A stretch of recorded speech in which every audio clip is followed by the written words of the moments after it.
In this video, I'm going to show you how to create a subscription plan on Square. Now, the first thing you have to do here on your dashboard, you want to go to the left and you want to go to Invoices and Payments. Click on that, scroll down, and here you can find subscriptions.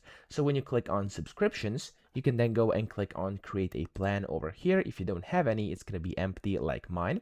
And then from here, you can basically set in the plan details. So of course, you want to give them a name over here. As you can see, it says the plan name will not be displayed to customers. It's for internal use only. So I'm going to just name this one sample plan. Of course, you can name it whatever you want.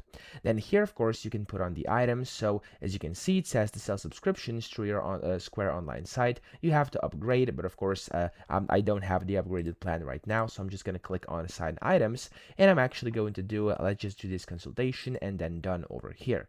Then of course you can add a frequency option. So the frequency over here is actually going to be monthly, so it's going to be a monthly subscription.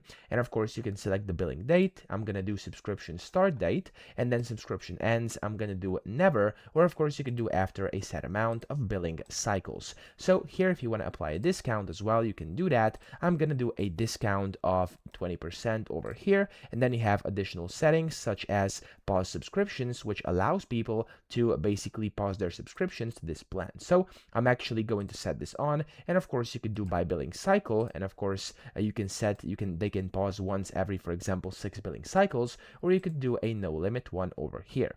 Now after you do that, click on the add button top right, and there we go, everything has been assigned. You can now click on the save button top right, and you've basically created a subscription plan over here directly on Square. If you want to manage your subscriptions, click on manage subscriptions top right, and this is going to allow you to basically manage everything, and you can go ahead and create new ones, etc. Okay, so I hope this video helped you out. If it did, please subscribe to the channel and help me out as well.